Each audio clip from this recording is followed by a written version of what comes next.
Muchas veces intentamos resolver la vida intentando pensar más, cuando en realidad lo que necesitamos es sentir, es volver al cuerpo para liberar aquello que tiene a la mente atrapada en sí misma. El ciclo. Sean bienvenidos y bienvenidas al Ciclo Podcast. Como saben, esto es un espacio que hemos creado para conversar, dialogar y reflexionar sobre lo complejo, extraordinario y maravilloso que es ser humano.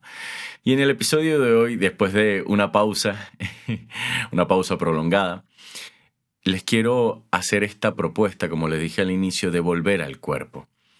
Para los que han venido viendo el programa o escuchándolo, saben que hemos hecho un hincapié en recuperar esa autonomía, ¿no? Y yo siempre los invito a todos y a todas a que busquen su autonomía, a pesar de que muchas veces necesitamos ayuda. Solamente las cosas van a cambiar cuando recurrimos a nosotros, cuando nosotros nos sinceramos con nosotros mismos.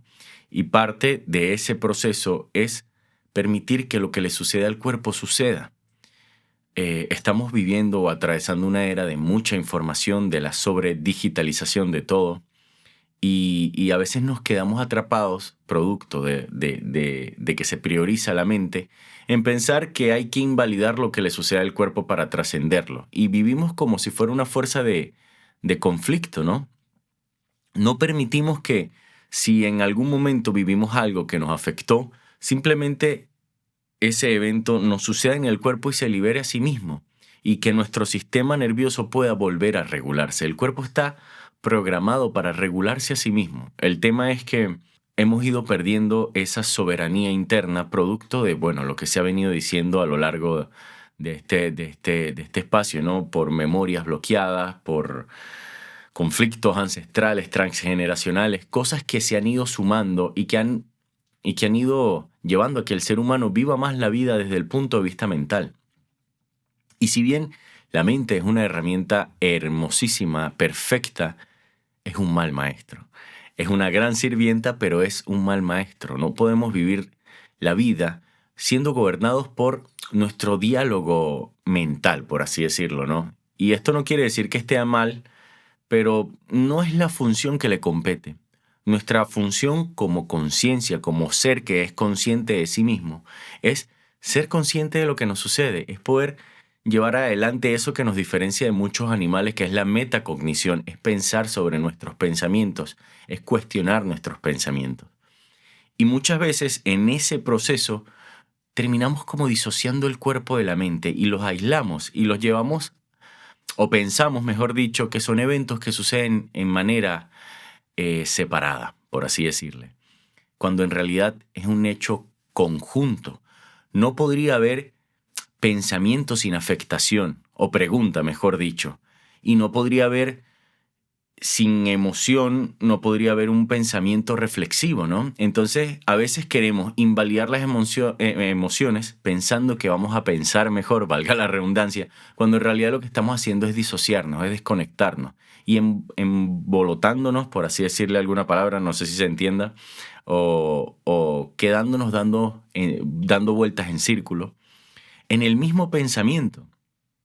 Y les doy un ejemplo, a lo mejor cuando eran niños, o les puedo hablar de mi mismo ejemplo, ¿no? Yo tuve una situación cuando era niño en la cual viví algunos abusos físicos por parte de una persona, y eso me llevó a mí a tomar una postura ante la vida, en cual yo lo hacía desde el trauma. Cuando yo logre ciertas cosas, esta inconformidad que siento por dentro se va a ir. Cuando yo logre ser una persona exitosa, la gente me va a tomar en cuenta. Cuando yo logre una economía estable, mi padre me va a reconocer. O cuando yo pueda proveerle a mi madre me va a reconocer. Y digo, son a veces pensamientos en los que caemos como una alternativa a aquello que sentimos, porque no estamos pudiendo sentir lo que en principio sentimos, que fue abandono, rechazo, miedo, porque básicamente se traduce a eso, si lo llamamos como a la respuesta fisiológica. Sentí un miedo, no supe cómo abordarlo y saqué una conclusión. Está comprobado científicamente que la mayoría de las cosas que pensamos, o nuestras conclusiones, o nuestras preferencias, o incluso el personaje que construimos, responde más a un trauma que a una preferencia. Cuando nosotros de niños, por ejemplo, o hablando en el caso de las mujeres que me escuchan y me ven, Cuando de niños o de niñas vivieron a un padre abusivo o un padre que les hacía daño, cuando crecen buscan cualquier narrativa externa que justifique aquello que sienten. Entonces, por ahí a veces sale también esta parte del feminismo que está condicionada por el dolor. No que lleva a ser como, o no que cumple la función de exponer ciertas cosas que estaban mal dentro del esquema social que vivimos, sino que directamente me aferro al discurso del resentimiento y justifico lo que siento. Entonces crezco y busco cualquier cosa que justifique, valga la redundancia, o que avale que lo que yo siento es válido o que lo que yo siento es real. Cuando la realidad, y no con esto pretendo tapar el sol con un dedo con las problemáticas que suceden en el mundo, pero cuando la realidad es que estoy viendo lo que yo quiero ver, no puede ser algo cercano a la realidad si lo que lo suscita o lo motiva es mi resentimiento. Con esto no quiero decir que el resentimiento no sea válido o no sea real, pero no puede ser la única verdad que exista, porque también hay hombres buenos, también hay padres buenos, ¿no? Y también hay hombres que sí cumplen su función de hombre, así como, yendo al ejemplo del masculino, hombres que esperan que todas las mujeres sean como su madre, y que cuando no es así, condenan al femenino. Cuando no están seguros de sí mismos, condenan y violentan el femenino. Y eso no quiere decir que todas las mujeres sean malas o que si una mujer abusó de tu confianza y de tu lealtad, todas las mujeres sean malas. Al contrario, es simplemente esa experiencia en específico. Entonces, cuando nosotros empezamos a entender eso, nos abrimos a una realidad más coherente. Pero para llegar a ese punto hay que sentir en un principio lo que me hizo pensar eso. Hay que permitir que en el cuerpo se sienta, hay que permitir que pase y que el cuerpo se regule. Muchas veces llegamos a esta posición o a esta postura porque nos enseñaron a ser fuertes, porque nos enseñaron a que eh, mostrar vulnerabilidad era debilidad, porque nos dijeron que no había que llorar, que había que superarlo, que había que seguir adelante cuando nos estaba sucediendo algo. Entonces, muchas veces nos enseñaron a que había que superar lo que nos sucedía y no permitir que sucediera realmente. Si yo tengo un conflicto emocional de ira, yo tengo que sentir esa ira. Que de pronto estoy en un lugar donde no la puedo drenar o que no vale la pena que yo la pague con alguien que no es responsable, eso es otra cosa. Entonces yo busco el lugar seguro y me permito que suceda en ese lugar seguro, pero no lo invalido. Otra cosa también es que a veces yo les digo, bueno, para que se sientan mejor tienen que hacer esto. Y nos aferramos a la idea de que si yo hago esto, pero no hago el proceso, no vivo lo que le sucede al cuerpo, no respiro lo que le está pasando, no siento ni le doy mi atención a esa parte que me afecta, como puede ser la garganta, la mandíbula, puntos donde yo anclo la atención y donde mi mente busca huir porque piensa que no puede soportar, porque, como hemos venido hablando en este espacio, se relaciona a la supervivencia. Entonces yo, para sobrevivir, muchas veces me invalido porque eso me ha permitido garantizar la vida. Digo yo como especie, no como Carlos. Entonces, entender que es necesario estar anclado al cuerpo, que es necesario darle nuestra atención al cuerpo y que es necesario respirar, que es lo primero y lo último que vamos a hacer en la vida. Si nosotros entendemos eso, nos estamos abriendo la posibilidad de tener una vida más coherente, una vida en la cual salgamos de la confusión, de la indecisión, del cansancio mental y de los pensamientos repetitivos y nos permitamos vivir la vida día a día y enfrentar o atravesar la vida desde lo que es la vida, desde aquello que está sucediendo más allá de mí y que yo voy a ir interpretando en base a mi experiencia, pero que eso no es la realidad última o la verdad última, porque es que la vida va mucho más allá de lo que yo como Carlos pueda interpretar de ella, de mis conflictos, de mis traumas y de mis preferencias. La vida es algo increíble realmente, es un regalo. Y estamos a veces tan distraídos por estos medios que pensamos que la vida es un suplicio, que la vida es un agotamiento y que la mente se nos satura de pensar cómo y no accionar y no hacer y no permitir que nos suceda aquello que nos conflictúa, aquello que nos dolió. Entonces, en el episodio de hoy yo les quiero proponer, por lo menos hablando en este preciso instante, un pequeño ejercicio, una práctica somática, si se quiere ver así, en la cual cerremos los ojos, respiremos y exhalemos profundo y llevamos nuestra atención a algún lado del cuerpo mientras respiramos. Y es como si mis ojos, aunque estén cerrados, vamos a suponer, están enfocados en la barriga. Entonces yo acompaño con la respiración y mi atención en la barriga y veo cómo es el recorrido, qué se siente, si hay alguna tensión.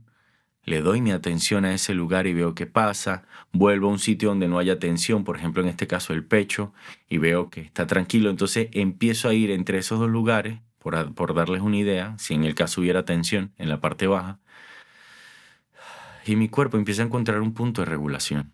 Empieza a ver mi sistema nervioso cómo entrar y salir de esta situación que lo está atravesando. Y lo mismo pasaría en el día a día, por lo menos. A veces nos irá muy bien en la vida, otras veces no nos irá tan bien, desde cómo se quiera ver. Entonces, si yo me encapricho al por qué me está yendo mal y no permito aceptar la situación y darme cuenta que aunque pareciera que el juego esté en mi contra, estoy sano, tengo 2 brazos, 2 piernas, tengo un cerebro, un corazón, estoy rodeado de gente que me ama, tengo posibilidades de seguir gozando de la vida, gozo de buena salud. Entonces, si yo hago ese recorrido constantemente en mi cuerpo, la mente va a empezar a reconocer que la vida es un evento, no es algo determinante. Y que si a lo mejor hoy en día tengo una tensión o estoy atravesando una situación económica no favorable, no quiere decir que es el fin del mundo. Y aún así puedo disfrutar y seguir estando tranquilo. Porque los animales no se sienten, o sea, tienen que salir a cazar y salen a cazar. Y el hambre los va a motivar. Y a lo mejor esa intranquilidad los lleva a moverse. Pero hacen algo, no se quedan en su nido o en su madriguera esperando a que algo cambie. Aferrándose a que si repiten palabras de agradecimiento todos los días o si se ponen a practicar la manifestación les va a suceder cuando no están sintiendo. No es coherente que yo diga, agradezco Dios esto que siento y por dentro me siento miserable. Permítete entonces sentirte miserable por un instante. Permite que eso se habite en tu cuerpo. Y después ya, respíralo. Ya eventualmente pasará, pero mientras más oposición le hagas a la sensación corporal, más te vas a aferrar en un pensamiento nocivo. Así que el primer paso para que la mente se regule es permitir que la emoción se trascienda en el cuerpo, es permitir que fluya, porque si no se solidifica y dejamos de pensar con claridad. Empezamos a cerrarnos, empezamos a ser un tanto obtusos o obtusas, ¿no? Entonces, ¿por qué nos quedamos atrapados en la cabeza, ¿no? O en la mente? Porque aprendimos hoy en día a funcionar desde la mente. O sea, ya los esquemas o el animal que somos ha ido evolucionando y la mente ha empezado a ocupar un factor potencial un factor potencial enorme y de mucha importancia porque es lo que termina previendo en el mundo, porque es lo que nos diferencia de los otros animales. Si no, nuestros dirigentes fueran los animales más fuertes y la realidad es que no lo son. Hoy en día son los animales más débiles, porque gran parte de esta fortaleza se debe a esa función del cerebro de prever, de pensar más allá de sí mismo, de calcular factores propios de la supervivencia. Pero ¿qué pasa cuando nos quedamos solamente ahí y pensamos que la vida es desde ahí? Empezamos a contaminarnos realmente, porque el flujo natural de lo que le sucede al cuerpo empieza a verse juzgado o temido, ¿no?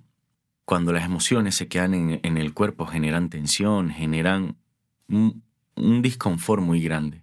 Porque a lo mejor si yo sentía una rabia y yo llegaba y drenaba esa rabia contra una almohada o gritaba o haría lo que haría un león, rajuño un árbol, rompo y rujo hasta que drene todo y mi sistema luego nuevamente se vuelve a regular. ¿Cómo sucede con los niños? Los niños después de un buen llanto quedan tranquilos, hasta se duermen. No les estoy pidiendo que se pongan a llorar y a patalear, pero un poco entienden que sí hay que hacer algo de eso. Hay que llorar, hay que drenar. Y después de eso es como que, bueno, sí, todo está bien. Yo puedo continuar. Entonces, no se equivoquen en pensar que siempre la respuesta está en la mente. La respuesta está en el cuerpo. El sentido del espíritu es la materia y el sentido de la materia es el espíritu. Es una relación. De la misma manera pasa entre el pensamiento y la emoción. La emoción genera el pensamiento, pero un pensamiento, claro, puede entender la emoción y puede comprenderla solo si es sentida. Todos podemos evolucionar de nuestra propia experiencia si nos permitimos habitar y transitar la experiencia. No hay que tenerle miedo, no hay nada que temerle, de verdad, no. No se dejen llevar por estos discursos de miedo. El miedo al final ha sido algo que han usado para gobernarnos, para controlarnos. Pero realmente el miedo es algo transitorio. O sea, yo la otra vez estaba paseando mi perro y había un grupo de muchos chicos ahí tomando alcohol y yo vengo normal, o sea, me es indiferente, pero de pronto cuando alzo la mirada veo que uno de los chicos está mirando fijamente a mi perro, pero con una cara que estaba ido. A lo mejor en su mente estaba pensando en un perro que tuvo, qué sé yo. Pero en ese momento a mí se me activó como este sentido de protección, porque al final mi perro es como un hijo simbólico para mí. Y yo lo que pensé fue en proteger. Y de pronto mi mirada pasó a ser clavada y como penetrante hacia el chico, casi que con ira, casi que con mi mirada, mi cuerpo yéndose a, si le haces algo te voy a, te voy a poner en tu lugar, pero nada pacífico, ¿no? Desde la violencia, por así decirle. Y al final el chico como que me ve así, se da cuenta de mi reacción y me dice, buenos días. Y ahí es como que automáticamente mi mente salió de ese pensamiento protector. Entonces, a lo que voy con esto es que también la violencia cumple una función. El miedo cumple una función de reacción para proteger, o para huir, o para congelarme, para paralizarme. Yo puedo decir luchar, huir o paralizarme, pero me va a suceder, no lo puedo evitar. No quiere decir que como yo llego a esta conclusión ya yo estoy exento de ello, no. Como conozco, como tengo un cuerpo, sé cómo puedo reaccionar, entonces permito que suceda. Tampoco como conozco y tengo un cuerpo, me anticipo y lo trunco, no. Al contrario, es como sé que va a suceder esto, entonces lo acompaño. Que sé que si yo voy, yo estoy en pareja y voy a un lugar donde se están tomando alcohol, se está bailando, hablando por ejemplo de una discoteca, se está consumiendo drogas, un lugar donde yo puedo perder el control de mí mismo, yo sé que me podría equivocar y podría terminar siendo algo que esté relacionado a mi instinto, ¿no? Que en este caso sería ser infiel, por ejemplo. Entonces yo evito esos lugares. Esto no quiere decir que yo no ame a mi pareja, es que yo preveo las cosas. Yo sé que tengo un cuerpo, yo sé que respondo a estímulos primitivos también, pero no por ello los invalido. Permito que suceda la emoción. Inclusive, puedes ver a una persona estando en pareja y sentir atracción y eso no quiere decir que es que le vas a ser infiel a tu pareja o que vas a cometer algo o que ya me enamoré porque sentí algo nuevo. No. Sucede, lo siento, lo incorporo y pasa. Y eso no quiere decir que se concrete nada tampoco. Yo le doy el lugar. Si uno lucha, hablando por ejemplo, en este caso, la lujuria. Si tú luchas contra la lujuria, termina siendo tomado por ella. El sentido es no caer en ese campo de batalla. Pasa lo mismo con la oscuridad. ¿Cuánta gente hoy en día, cuántos trabajadores de la luz no están viendo un mundo caótico que se está destruyendo y lo que hacen es habitar la oscuridad desde esa posición porque pierden la esperanza ante un mundo diferente? Esto no quiere decir que no se estén viendo cosas atroces en el mundo hoy en día. Claro que están sucediendo muchas cosas que dan a qué pensar.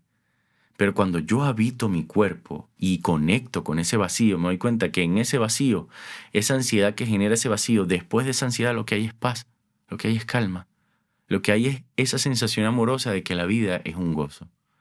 Pero si yo me aferro a la desesperanza, empiezo yo a contribuir a la oscuridad del mundo, a todo lo que está haciendo que el mundo sea un lugar caótico. Por eso, como ya lo he dicho en este espacio, si usamos con responsabilidad estos medios, y nos despegamos de ellos también cuando sea necesario, podemos sacarle provecho y no ser condicionados. Yo mismo me pongo ejemplo, cuando estoy usando mucho el Instagram o el teléfono, empiezo a no sentirme bien, pero es porque estoy dándole mil y un estímulos a mi cerebro que termina traduciéndose en el cuerpo, en los cuales veo asesinatos, tetas, perritos, gaticos, o sea, estoy viendo tanta información en tanto momento que estoy llevando a mi cuerpo a estados de estrés inconscientemente.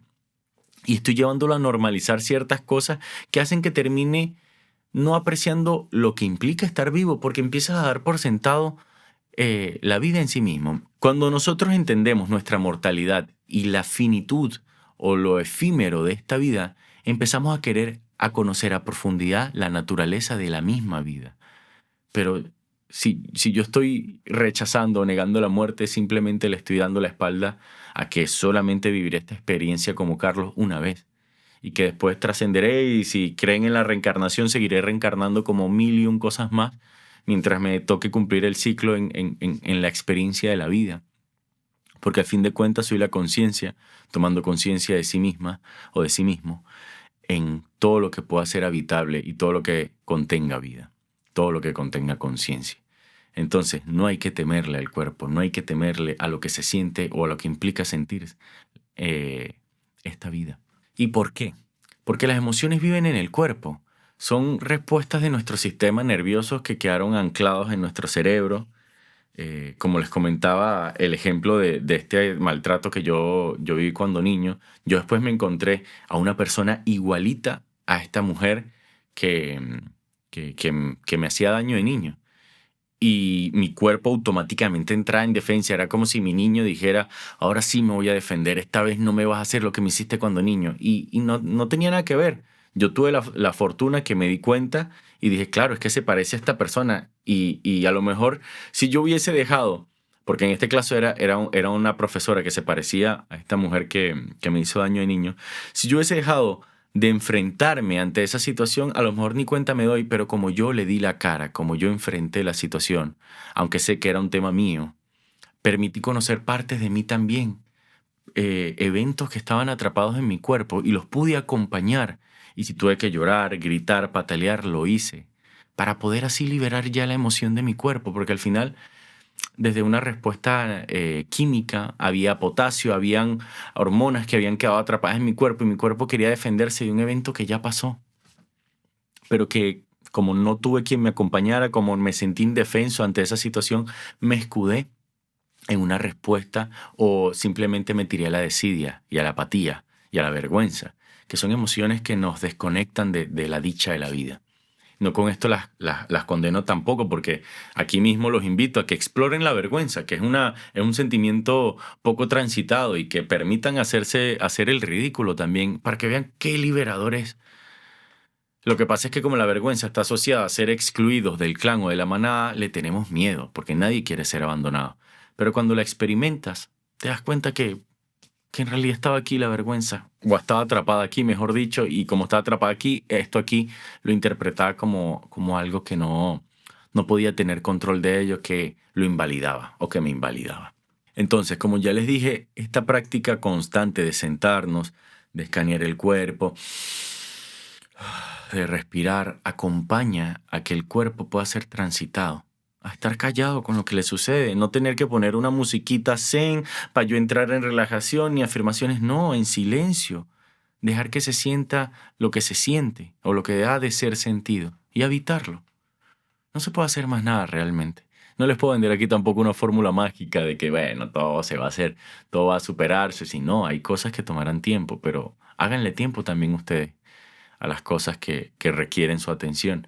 Porque si no le hacen tiempo es como no darle lugar, porque el espacio y el tiempo van de la mano. Es como, así como la rabia y la tristeza van de la mano, el espacio y el tiempo van de la mano. Entonces, si uno le hace espacio a algo, le está dando tiempo. Y si le haces tiempo a algo, le das lugar, le das espacio.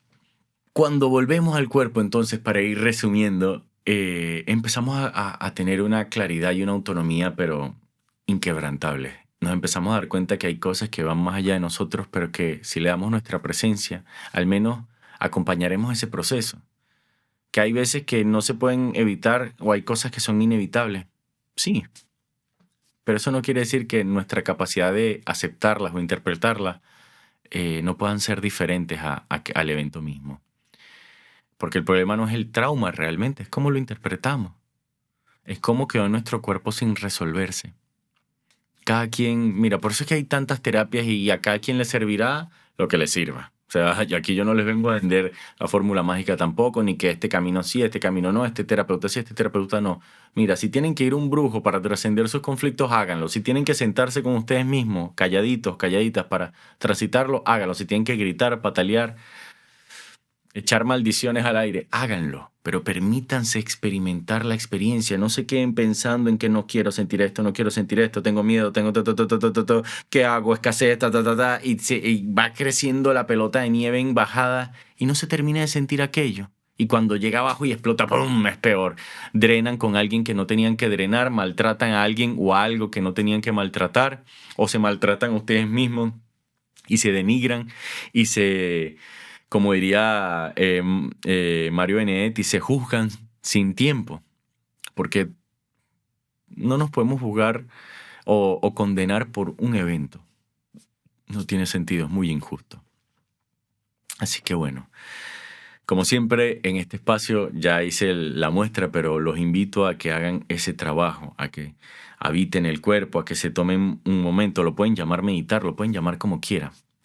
Pueden hacer desde un trabajo somático hasta terapia, pero tómense el tiempo de estar con ustedes, de ver qué les pasa, de preguntarle si quieren al cuerpo, de hablarle si quieren al cuerpo y de permitir que la respiración también sea ese puente de conexión con el cuerpo.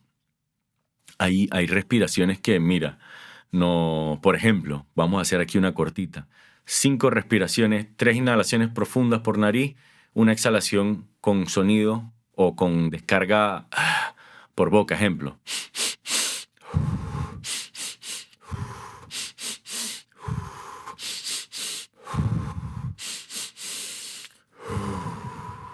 Y van a ver cómo el cuerpo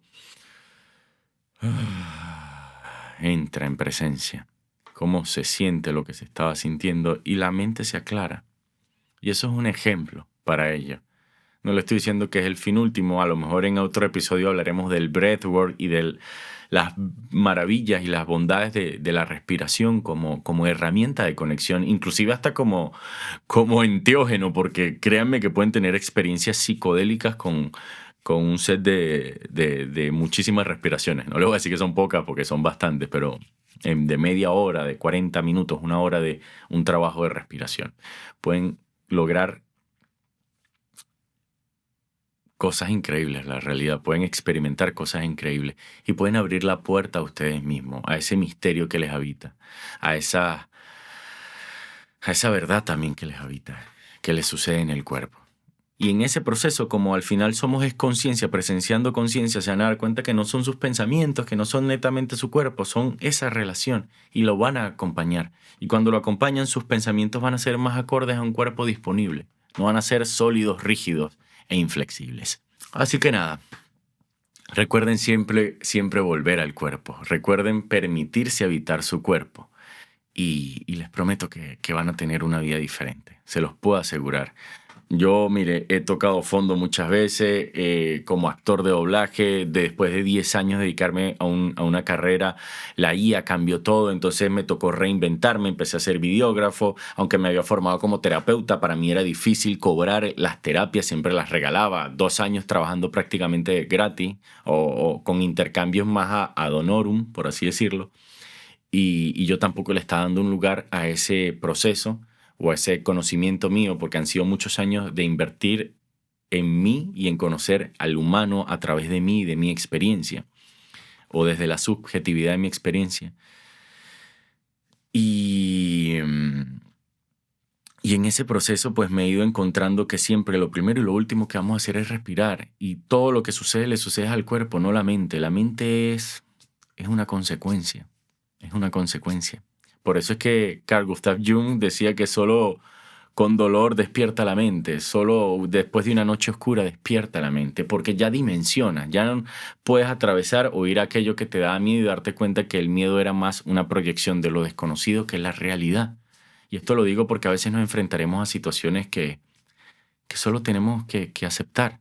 La otra vez fui a visitar a mi padre y a mis hermanos y a mi segunda madre o tercera madre, que sería la esposa de mi padre, y el ascensor se averió y empezó a hacer como que se iba a caer. Y todo el mundo empezó, coño, y el miedo. Y yo veo esta situación y lo único que puedo hacer es respirar. En mi mente es, bueno, si se cae, poniéndolo catastrófico, ¿no? Si se cae, nos matamos todos, yo tengo que estar disponible. Yo no quiero morir con miedo. Yo quiero agradecer, si es mi último aliento, que viví una vida maravillosa, que viví una vida que fue mía, que yo me dediqué a vivir mi vida. Entonces, lo único que les puedo decir a todos ahí es respiren, respiren. No se queden aquí en lo que va a pasar, respiren. Este momento, lo que está sucediendo. Y eventualmente el miedo fue bajando hasta que el ascensor se abrió, todo el mundo estuvo más tranquilo y es lo único que se podía hacer. Era algo inevitable porque ya estaba trancado. Entonces yo no voy a cambiar esa situación aferrándome a el miedo, el miedo, el miedo, el miedo. No, respiro y veo qué puedo hacer ya desde la calma, porque una mente en calma es más resolutiva. Un cuerpo en miedo se solidifica. Por eso es que ustedes han visto que muchos artistas marciales desarrollan este temple mental para poder estar disponible en un combate. Porque al que lo termine tomando la emoción puede llegar a ser traicionado por ella en ese aspecto, ¿no? Porque no se trata de sentir y no desbordarse. Hay que sentir, pero sentirlo de verdad. O sea, no caer ante el desborde emocional y la falta no iba a decir control, pero no es control, es presencia. Y simplemente aceptar lo que sucede, sentirlo, respirarlo y hacer lo que haya que hacer en el momento. Porque siempre se puede hacer algo también. Así sea, aceptar lo inevitable, ¿no? Entonces, bueno, espero que les haya gustado este episodio. Sé que he estado un poco perdido, no estaba perdido, estaba de parranda, como dicen por ahí. Este espacio está mutando también. Van a ver que el podcast va a bajar la frecuencia. Voy a tratar de que sea ya un espacio para invitados. Y el canal va a mutar. Ya saldrá un video también en YouTube donde hablaremos de esto. El canal va a crecer y a evolucionar como todo en la vida. Va a ir un paso más allá. Y bueno, también estaremos abriendo espacios donde compartamos, donde creamos una comunidad, donde podamos discutir, hablar, dialogar, pensar y acompañarnos mutuamente en nuestro proceso, porque al final todos estamos viviendo una vida acorde a nuestros dolores, a nuestros traumas y a nuestros amores. Y en medio de todo siempre habrán puntos de encuentro donde entre todos nos ayudamos y nos ayudemos a ser una mejor versión y cada quien podrá dar su aporte. Y eso es lo que yo busco también en este espacio que estoy creando, que sea como eran esas antiguas escuelas griegas, ¿no? Donde la gente iba a pensar y a hablar. Y en ese proceso buscar sentir, honrar el cuerpo, porque hay que hacer ejercicio, porque no, como diría Sócrates, es una pena pasar por esta vida y no poder disfrutar de todo el potencial del cuerpo. Inclusive hasta la gente que tiene dificultades físicas lo logra hacer también cuando se lo propone, desde su condición quizás, ¿no? Lo que quiero decir es que siempre es necesario también para tener una mente más clara, poner el cuerpo a hacer. Solamente la mente se domina también cuando se ataca el cuerpo, por así decirlo. No se ataca cuando se le da la atención al cuerpo. Muchas veces, hablando de un ejemplo tonto, no quiero ir a entrenar, tengo pereza, me siento sin energía, pero voy, entreno y obtengo la energía, porque muchas veces pensamos que la energía va a venir cuando descansemos, no. Cuando llevamos el cuerpo, por ejemplo, a hacer ejercicio, cargamos de energía, drenamos y a la vez nos recargamos. Y muchas veces yo siento que mucha de la gente que está deprimida, si bien hay muchos trasfondos de memoria, de dolores, muchas veces está deprimida porque está desconectada del cuerpo, porque no se permite sentir, porque se aferró a un esquema mental. Entonces, a veces después del esfuerzo, después de la liberación de ciertas hormonas a través del esfuerzo físico, la mente también se aclara. O simplemente a través de un ejercicio, de un escaneo, de una presencia corporal, la mente se aclara. Por eso, al final de la descripción de este video van a encontrar una guía que realicé, que es una explicación a un trabajo somático para aquellos que lo quieran o aquellas que lo quieran hacer. Y de la misma manera les comento que estoy armando este taller junto con las membresías, junto con un grupo de sanación masculina también que se viene por ahí, cosas que yo estoy viendo que hacen falta y que por ahí desde mi experiencia y desde mi forma de vivir la vida pueda sumar. Se van a estar generando estos espacios y este taller de volver al cuerpo, que será el principio de esta comunidad también. Así que estén atentos a todo eso que se vengan. En principio, tienen la guía para que la descarguen, es de ustedes, para ustedes, y puedan hacer ese trabajo en principio para ustedes y por ustedes. Y para aquellos que quieran profundizar, que quieran hacer este proceso acompañado por mi persona, que tengamos un encuentro, porque va a ser un taller de 7 días, un encuentro final donde dialoguemos, donde hagamos un cierre, y donde veamos la importancia después de esos 7 días, de la importancia de volver al cuerpo, que se lo juro, la van a notar. Yo les prometo que tanto ansiedades como depresiones, como incertidumbres, van a bajar o se van a reinterpretar o simplemente van a suceder y ya pues ustedes serán libres para tener una vida mejor, porque el sentido de todo lo que hacemos y por qué yo los invito tanto a que busquen su verdad es para recuperar el buen vivir. No es para ser más que nadie, no es para posicionarse como yo soy la autoridad y ustedes me tienen que pagar a mí siempre porque sin mí no van a lograr nada en la vida. No, nada de eso. Es para que, más bien, podría ser hasta contraproducente para mí si lo quieren ver, pero es para que no necesiten siempre estar buscando un otro. Es para que empiecen en ustedes mismos a encontrar esa autonomía, porque son capaces y se merecen vivir bien y se merecen estar bien aunque el mundo se esté derrumbando, porque muchas veces será así. Muchas veces será así. El mundo va a ir cambiando constantemente y podemos luchar o podemos fluir. Y yo a veces les puedo decir, mira, que no me gusta el sentido, la dirección que está tomando la especie humana, pero quizás eso corresponde a un plan divino que yo desconozco. Porque si no hubieran sucedido tantas cosas atroces que han sucedido en el mundo, yo no estaría aquí hablándoles de esto. Yo conecto con el dolor de otro porque lo he vivido. Yo conecto o empatizo con cosas que suceden en el mundo porque en mi memoria y en mi ADN viaja esa información, entonces yo me veo ahí también. Si no hubiese sucedido nada de eso, yo no podría desarrollar ese efecto empático. Así que, aunque hay hoy en día muchas posturas, muchas ideologías que asumimos desde nuestros dolores, desde nuestros conflictos, si nosotros también permitimos experimentar esos conflictos, los vamos a poder ver diferente y vamos a entender que todo ha sido necesario. Pero eso no quiere decir que las cosas tienen que seguir siendo igual. Cuando nosotros logramos aceptarlo, podemos hacer algo, podemos cambiarlo. Mientras no aceptemos lo que nos ha sucedido, cómo ha sido la vida o lo que está pasando en el mundo, no podremos hacer nada, seguiremos siendo víctimas de ello. Y la idea de este espacio, la idea de volver al cuerpo, es dejar de victimizarnos, es empezar a ser responsable. Porque les aseguro que la responsabilidad y la sensación de responsabilidad no tiene precio, porque te da una autonomía enorme. Te permite entender que está en tus manos. Aunque haya cosas que parezcan que no están en tus manos, al menos tú puedes elegir cómo tomarlas. Y eso no tiene precio. Así que ya saben, si te gustó lo que hablamos hasta aquí, suscríbete al canal. Está atento o atenta de todo lo que se viene. Déjame tu comentario si te interesaría saber algo más, si te interesa unirte a este taller también. Si quieres descargar la guía y necesitas ayuda, escríbeme también, que con todo el amor del mundo y con todo el gusto del mundo te estaré respondiendo y acompañando, porque todos estamos en el mismo mundo atravesando nuestros desafíos, pero no estamos solos, solo estamos nosotros. Y eso es mágico porque permite experimentar a Dios, no este Dios barbudo, sino el Dios que todo lo habita como lo que es, como la experiencia que es. Inclusive podemos llegar a las conclusiones de que quizás por todo lo que está sucediendo en el mundo desaparezca el libre albedrío como lo conocemos, y no porque nos lo obliguen o nos lo impongan, es porque nosotros estamos cediendo ante ello, porque se están asumiendo cosas que ya pensamos que son parte de la vida, como los algoritmos, como los ganchos, como tantas cosas que te hace pensar la red social. Entonces, hoy que me ves, que me escuchas, y si me escuchas y me ves, te digo de todo corazón, vuelve a tu cuerpo, no pierdas el tiempo. No pierdas el tiempo aferrado aquí, y mientras más puedas pasar de aquí a aquí, más fácil será todo, te lo puedo asegurar. Y si en este proceso de pasar al cuerpo, liberar las emociones, puedes permitirte abrir el corazón, pues seguirás la gran enseñanza del gran maestro, ¿no?